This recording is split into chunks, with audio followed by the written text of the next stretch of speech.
So in number 14,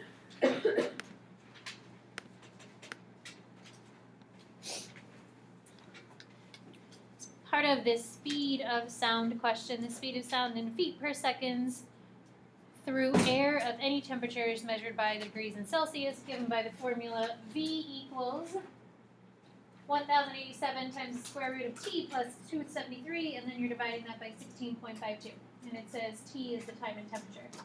Number 14 says, what is the temperature of the airspeed, or of the air, if the speed of sound is 1,250 feet per second?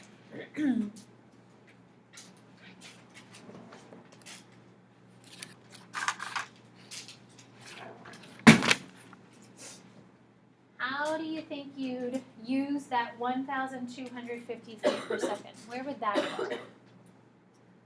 So we have to somehow use that number. Julian? Yeah, so V represents the speed of sound. So we're going to replace V with the airspeed. So we'll have 1,250 is equal to this fairly large equation.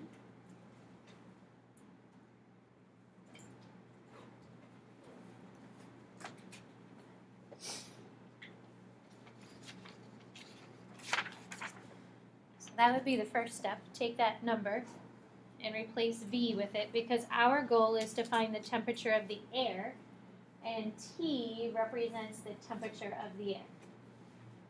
So now we have to kind of think about, we're trying to solve for T. So think about some steps as to what we can do to try and get T by itself. So in any equation, and you're trying to get a variable by itself, think of that process of solving for a variable. What would you do first to try and solve for the variable? Julia? Get rid of fractions and go 16.5. Yeah, so whatever's in the denominator, let's take that out of the denominator. And when you're dividing, that's what a fraction really is doing. It's taking one number divided by another number. The opposite of dividing is to multiply. So we'll multiply by 16.52. And Julia, what is 12,050 times 16.52? 20,650. So 20,650. So now that's equal to 1,087 times the square root of t plus 273. Okay. So we at least got that number out of the denominator, so now it's not a fraction. So again, trying to think, we have to try and get this variable by itself. So what else can we do to try and get the variable by itself? Julian? You can divide both sides by 1,087. Yeah, so right now there's this number in front, and that's just like having a 2 times x. Well, usually if there's a number in front, we need to divide by it to get rid of that number. So we'll divide by 1,087. And Julian, what does that give us? 90 equals the square root of t plus 273. Kind of weird, but it doesn't look like that should divide, but it actually does, and you get a 19. So the next part, we still have to try and get t by itself, and this is where the book and I have a little bit of fight back and forth, because we didn't really talk about how to solve this equation any further.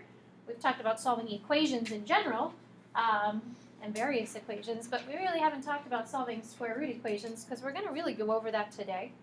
But this question is in this section, so if you kind of just use like some logic and think about what we've been doing, how do you think you'd get rid of that square root? Julian? You just square both sides. Yeah, you square both sides, and that's the whole goal of an inverse, or an opposite operation. So if you're multiplying, the opposite or the inverse is to divide, which is why we divided to get rid of something. If you have a square root, the opposite of a square root is to square something. So opposites undo each other. They're called inverse operations. So if we square this whole thing, and we also square the 19,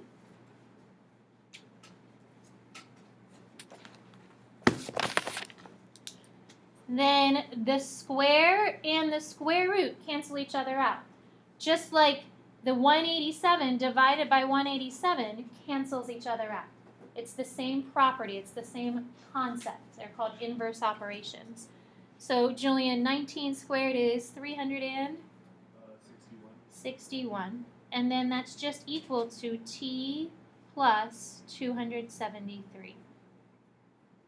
So to get rid of a square root, you square it. You're doing the opposite operation. And then the last thing, we would subtract 273.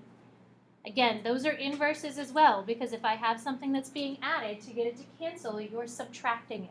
So we're using an inverse operation to solve equations.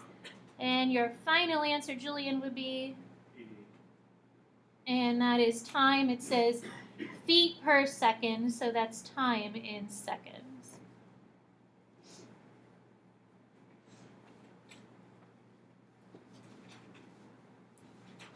Oh wait, I lied. It's not T in time, it's T in temperature, and the temperature is in Celsius. I'm sorry. I had to look to see what that T represented. Usually temperature is a capital T and not a lowercase t. Millie. How do you know like which one to do first? Like how do you know to multiply? Because generally, the first step is always to get rid of the fraction. Like you don't want to have a fraction in the problem. So the first step in pretty much every equation that we'll look at will always be how can you get the fraction out of the problem. So way back in chapter 1 when we worked with linear equations and fractions, our first step was always to get rid of the fraction. So if there's a number in the denominator, get rid of it by multiplying by that number. That's a good question. Connor, good question to ask. Kind of leads us into what we're talking about today. Other questions?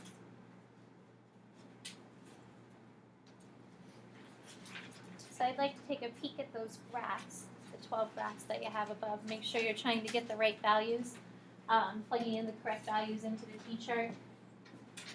So if you could pass those forward. Does Staples make it all the way around? Mackenzie has one. Abby has one. Staples coming up. You got it? Good. So just a little reminder about the rest of this week. Friday, you have a notebook quiz on chapters 5 and 6. So make sure you look through your chapter 5 packet that the notes are complete. Look through your chapter 6 packet that you have the notes complete. And then get that homework organized. On Friday, I'll give you a review worksheet for your chapter 6 test, which is on Tuesday. And Friday's homework will be to complete about half of that review worksheet. I believe it's 4 pages. But I'll also be giving you the review packet for the midterm exam on Friday as well. So that you have about a week and a half with that review packet to kind of start looking at. Next Tuesday is your chapter 6 test. It's 60 points. I think it's the largest test that we've had in here. There's so much material that we've covered in chapter 6 that it's really important that you start looking through that chapter, because at the beginning of the chapter is where we did all those problems with like 8 to the negative 2/3, and then we were dealing with the variables, and there's all those little rules and properties.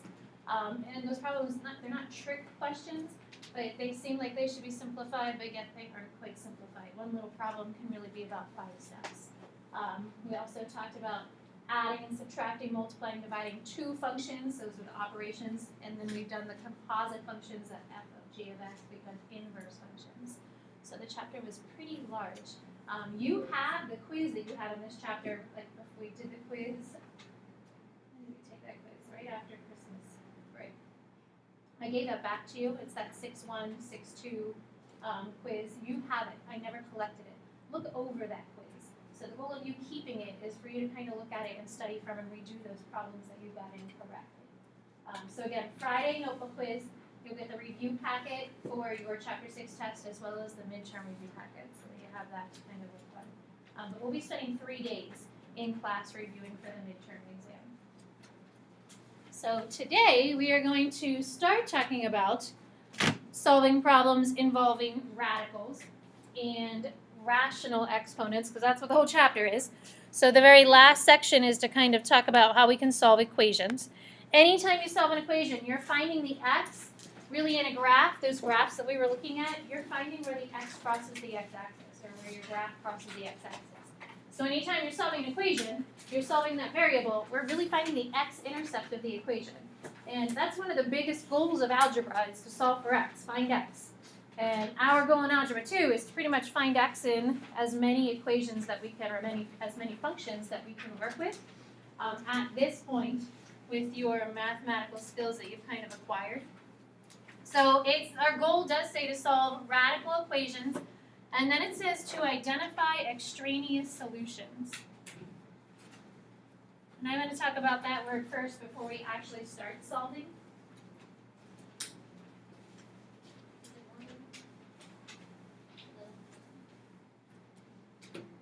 Does anybody have an idea of what you think an extraneous solution would be? We talked about it a little bit back in chapter 1 when we were solving equations. What does it sound like? You have an extraneous solution. Rebecca? Yeah, you have an extra answer to a problem. Because there's that word right in the front.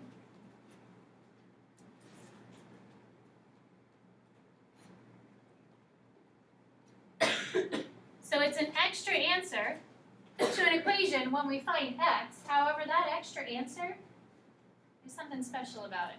Forget? When you plug it back in, it won't work. Yeah.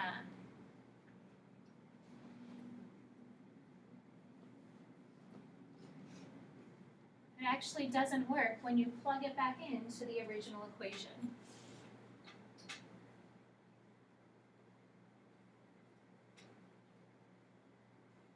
Or you could say substituted, that's probably the more mathematical word.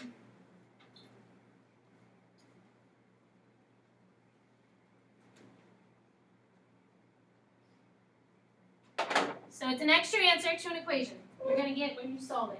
Sometimes we get extra answers once we start manipulating equations, when we start adding extra things to it, like adding an extra power. But that extra answer isn't going to work when you plug it back into the original equation. And I'm going to show you, we'll see how that extra answer might work or it might not work.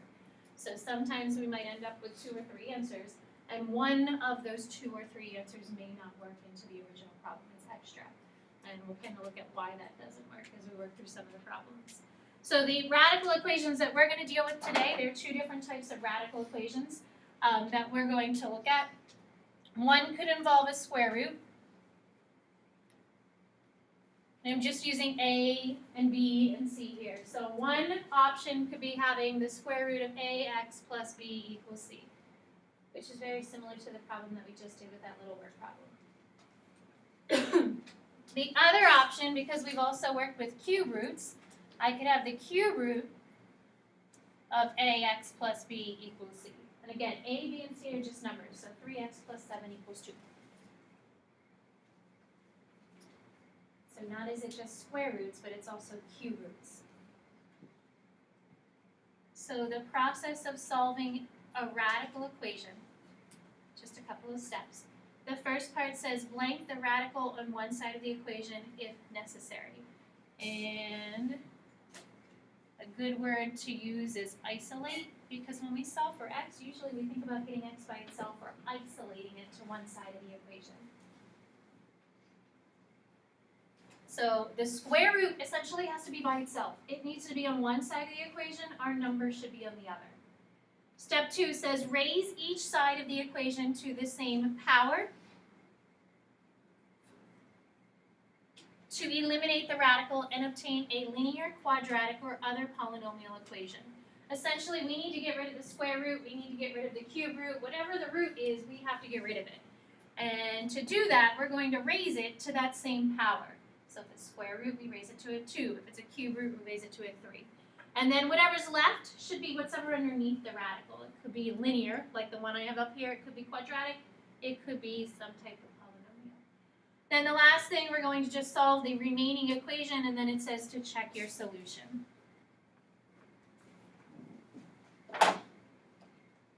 And the reason we'll end up doing a quick little check is to make sure that it's not an extraneous solution. So I believe the first 2 or 3 equations, looks like there's 3 there, start off pretty straightforward, and there is a little word problem that we'll work through. And then when we flip the page, they'll get a little more interesting. So solve the equation do a little quick check of your solution, making sure it works. This one here, like the first two, definitely pretty straightforward. We have the square root of x plus 6 equals 3. The square root's on one side by itself, the number's on the other. So I don't have to do that first step. The second step would be to raise it to the power. So if it's a square root, we raise it to a 2. Both sides have to be raised to a 2. So whatever you do to one side, you keep it an equation equivalent, you have to do the same thing to the other. By doing that, that undoes the operation. So the square and the root cancel, leaving us just with whatever is underneath. So whatever's underneath doesn't change. Those numbers, we're not taking the square root of because we're squaring it to kind of undo the operation. On the other side, don't forget to square the 3, which makes 9. And then get x by itself. So a little mental check. If you have x equals 3 and you plug it in, this is where it says check your solution. 3 plus 6 is 9. The square root of 9 is 3. So this does work. It checks out. Just do a little mental check. So the second one, letter B, you have the cube root of 2x plus 7 equals 3. So now you're cubing both sides so that they cancel. What's the cube? What's 3 cubed, I should say? What is 3 cubed, Julian? 27, and then subtract the 7, divide by 2, and you get 10. So again, a little mental check. Plugging in the 10, 2 times 10 is 20, plus 7 makes 27. The cube root of 27 is 3. And then the last one. What do you think you do first for the last one? Julian? Yeah, so you have to get the square root by itself. You've got to isolate it. So it needs to be by itself on one side. So right now it's 2 times the cube root. So divide by 2 first. And then cube both sides. So divide by 2 to get the radical by itself. Take the opposite. So we have a cube root. Its opposite is cube. 2 cubed is 8. And then add the 3 and you get 11. So a little quick check. If I plug 11 in here, 11 minus 3 is 8. The cube root of 8 is 2. Double it makes 4, and it is equal to 4. Questions? All right, so you're going to have to pull out that evil calculator for this little word problem. Lucky for you, there's no word problem on the test because I don't want you to use a calculator on the test. So I don't know if that's lucky or not. No word problems, but no calculators.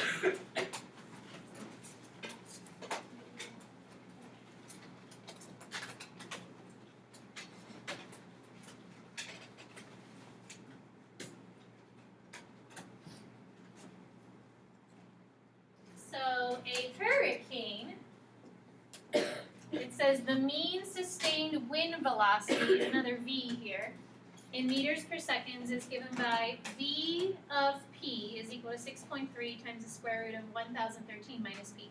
P is the air pressure measured in millibars at the center of the hurricane.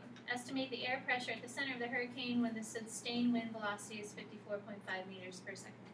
So hurricane season is well over at this point, but they often talk about the speed of the hurricane and then the pressure inside of the center of that hurricane.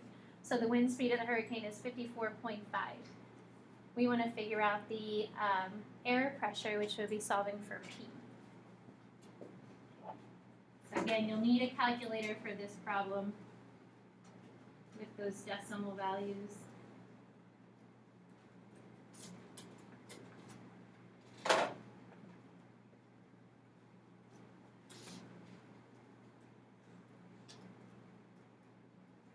So Will, what would you do first?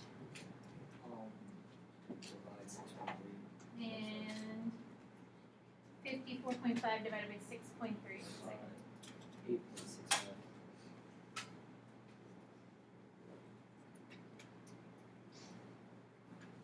And then Will, you would?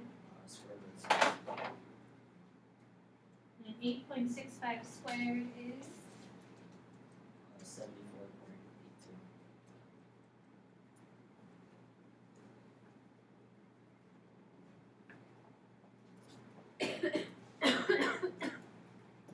then one more time here, Will, if we subtract 1,013, -938.17.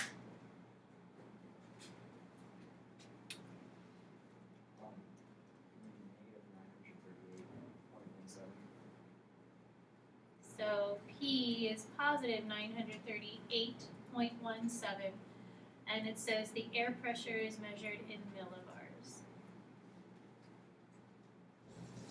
So that would be the pressure of the air inside the center of the hurricane, 938.17 millibars.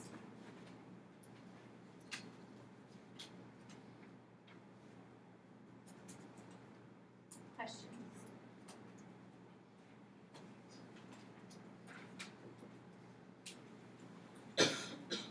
So, if you flip and look at the top of the page, we're going to get into some problems that are a little more interesting. And the two problems on here say that we're dealing with a rational exponent because that's the other type of problems we worked with, especially at the beginning of this chapter. And then when we were looking at trying to do the operations on those functions, adding, subtracting, multiplying, dividing, we worked with using those exponents, the properties of exponents. So here we have a rational exponent, which just means we have a power that's as a fraction. So 3x plus 4, and that's raised to the 2/3 power. And it says it's equal to 16. So if we kind of think about the steps, the first step was to get the radical by itself. Well, in this case, we'd want to get that exponent by itself, and the exponent is now by itself because there's nothing else with it. So we need to figure out how to get rid of that fractional exponent. Odette, do you think you have an idea? If you write it out, it would be the cube root of 3x plus 4 squared. So then you could take the square root of the entire thing, which would give you cube root of 3x plus 4 equals 4. And then you can continue by cubing both sides. So the first thing she said, this goes back to the beginning of the chapter, she said rewrite it. So when you have a rational exponent, the denominator goes on the radical. So 2/3, the third part is the radical, that's the cube root. The numerator is the exponent outside. So right now we have the cube root of 3x plus 4, and then that whole thing is squared. So she said to get rid of the square part, the opposite of squaring something is to take the square root of it. It's going to look weird, but we're going to take the square root of this whole thing. Because working from the outside, PEMDAS says try and work from the outside, getting rid of that power. And there's a parenthesis. So if we take the square root, the square and the square root cancel, and we're left with just the cube root of 3x plus 4. So because it's a rational exponent, we actually have two different properties happening. We have a cube root and something being squared. So let's get rid of the square part first. Odette, the square root of 16 is 4. Now here's the little trick. Because we just applied the square root, anytime you put a square root in an equation because you're solving an equation, Odette, what has to go with the number that you just took the square root of? A plus or minus. And that's when you start solving equations. So now that we're solving equations and you're taking a square root to get rid of an exponent, you put the square root in the problem, we need a plus or minus in the answer. Okay, Odette, so I'm going to let you continue. Now, how do you think you would kind of work on solving the rest of this? I cubed both sides. Yeah, so you have a cube root. Now it's like the problem on the previous page. We're going to cube both sides. So the cube and the cube root cancel, leaving us with 3x plus 4. That plus or minus is still there because 4 times 4 times 4. And negative 4 times negative 4 times negative 4, we still have that plus or minus in the option.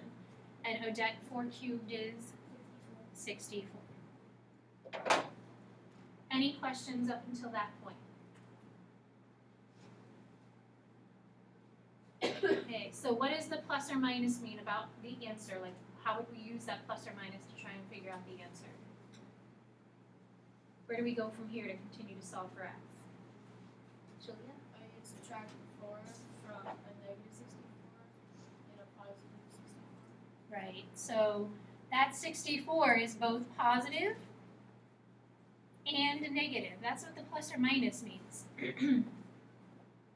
So you need to subtract the 4 from the positive 64, but also the negative 64.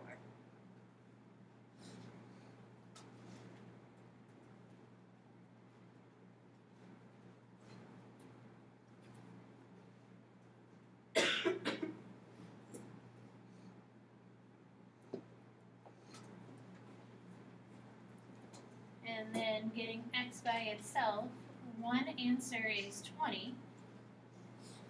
Julia, does 3 divide into negative 68 nicely? No.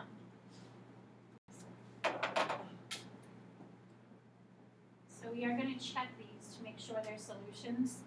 You might want to use your calculator to help you check that fractional answer, but go back to the original problem, and we want to check to make sure it works. So feel free to take out that calculator again, just to kind of give yourself a little confidence here when you're checking it.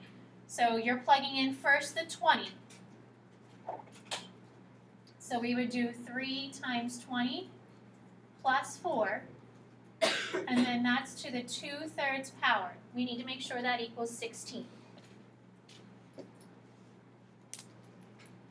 And then do the same thing with the negative 68 thirds.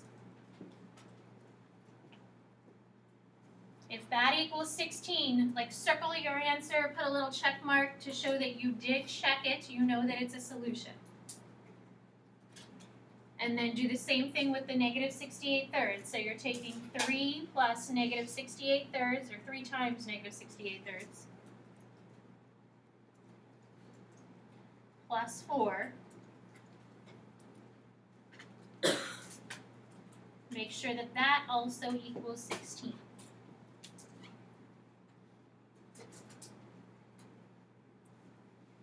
And it actually works out nice because the fraction, the 3 times the negative 68 thirds divided by 3, the fraction does cancel. So the 20 should check out correctly. This gives me negative 68 plus 4, which is negative 64. When you cube root that, you get a negative 4. When you square it, you end up getting 16. So this one also works. They both are solutions. Neither one of those are extraneous. They both work. Questions on that problem?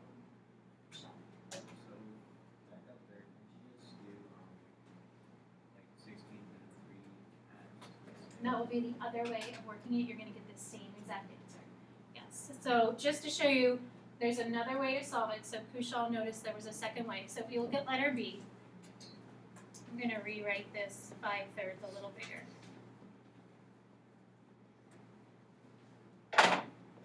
So sometimes there are multiple ways to kind of look at a problem and think about how to solve it. And there is another way that we can approach this problem. It really is the same thought process. It's just looking at it a little differently. So Kushal, if we have x minus 5 to the 5/3 power equals 243. So how would you solve this problem? Right, so the other way to get rid of a fraction, if you have 5/3 and you multiply it by its reciprocal, that also undoes the fraction because they're opposites. So 5/3 times 3/5, well, they cancel each other out. So another way of solving the problem would be to raise it to the reciprocal power. So 5/3 times 3/5, well, the 243 also gets raised to the 3/5 power. Because now we're using it as a power because we're trying to eliminate a power. So over here, the power cancels, and we're just left with x minus 5. On the other side, remember, you're not going to have a calculator. You're going to have to do mental math. So we're going to rewrite this and show how would 243 to the 3/5 get written. But how could you rewrite it as an x, like taking it out of the exponential form?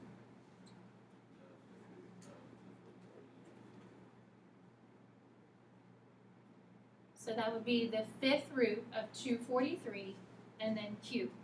You will be able to use that common power sheet that has that whole list of common powers on there for you. So the fifth root of 243 is 3. So this number becomes 3. That's from your common power sheet. 3 cubed is 27. Do you need a plus or minus when you take the fifth root of something? No, because it's odd.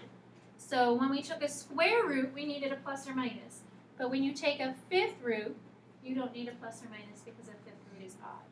And then adding the 5 to the other side, you get 32. So at some point, we still needed to write it in radical form. In this case, we wrote the answer on the other side in radical form. But like both ways are correct. One is not more correct than the other. It's just kind of what you feel comfortable with when you're solving through the problem. Make sure you do a quick little check. Plugging the 32 in here, 32 minus 5 is 27. The cube root of 27 is 3. 3 to the fifth is 243. Just do a little check there. So questions with these radical exponents, or rational exponents, I should say. So there's two other problems that we're going to look at today. These problems are a little different because not only do you have a number on the one side, but you have a quantity within x. And these say that there is going to be an extraneous solution in the answer. Where all of the other ones, we checked them, but there weren't any extraneous solutions. So we have x minus 2 on one side is equal to the square root of x plus 10. And the directions that we started with, the steps to solve, said to first make sure that the radical is on one side of the equation. The radical is on one side of the equation. We happen to have on the other side an x minus 2. What was the second step that it said in the directions to solve the radical problem? What was the next thing that we're supposed to do? Julian? You're supposed to raise each side to the same power, and that's what we're going to have to do, because that's the second step. So we're going to raise each side to the same power. Well, this power is a square root, so we have to square. On the other side, because it's each side, we have to take this whole quantity and we have to square it, because each side has to be raised to the same power. When you have a quantity that is x minus 2 and you're raising it to a power of 2, what does that mean about the x minus 2 that's squared?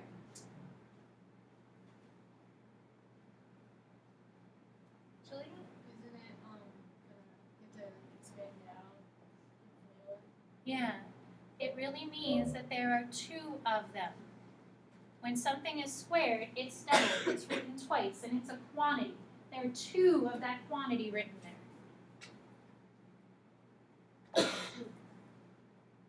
On the right side, the square and the root cancel, and we just have x plus 10. So this problem is definitely different because the other ones just had a number, and you can square that number and be done with it. But now when there's a quantity, we have to FOIL that quantity. So these get FOILed together because now there's that quantity doubled. So going back to a little foiling, we have x squared. X times negative 2 is negative 2x. Negative 2 times x is another negative 2x, which makes a negative 4x. And then a negative 2 times a negative 2 is a positive 4.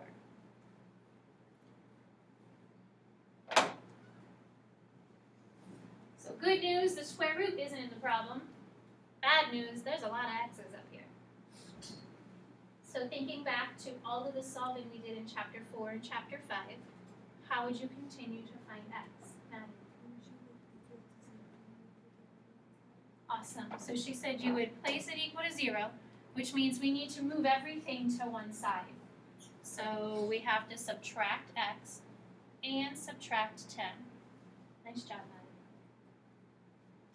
So we still have an x squared, but now it's a 5x, a negative 5x, and a minus 6. So we need it set it equal to 0.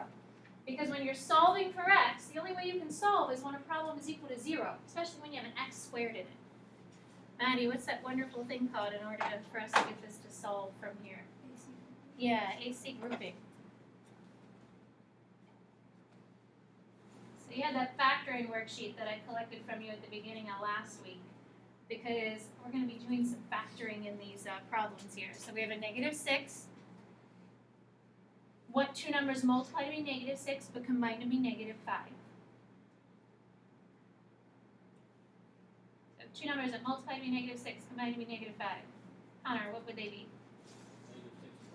Yeah, -6, +1. What do you do with those numbers, Connor? You put them in the equation separately. Yeah, so we could write x squared minus 6x plus 1 minus 6. That would go with an x there. Take out an x. Take out technically a +1. And then we get x plus 1 and x minus 6. So one answer is a -1. A second answer is a +6. So this problem was definitely more involved because of there being an x on the other side. The last thing it says that we need to do would be to check your solution. So go back to the original problem. I'm going to erase my marks that I have around here. And we need to take those two numbers and plug them in. One answer was a -1, the other answer was a +6. So we have 6 minus 2 and the square root of 6 plus 10. 6 minus 2 is 4. The square root of 6 plus 10, which would be the square root of 16. That one works because 4 does equal 4. So it checks out. Circle it because it shows that you checked the answer. Give it a big circle. We need to check the -1.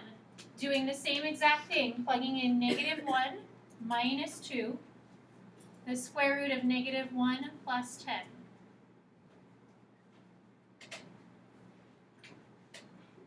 Here we have a -3. The square root of 9 is +3. There's not a plus or minus in front of that square root. Don't add it there unless you are putting it in the problem. This one does not work because -3 is not equal to 3. So that means this -1 is extraneous. Cross it off. It's really not part of your solution. It's extra. And the reason it kind of is in the problem as an extra answer is because we ended up having an x in there that we squared. Questions?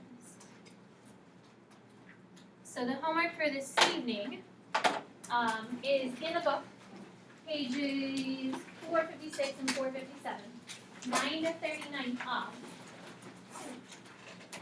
I'd like somebody to possibly volunteer for 31 and 35.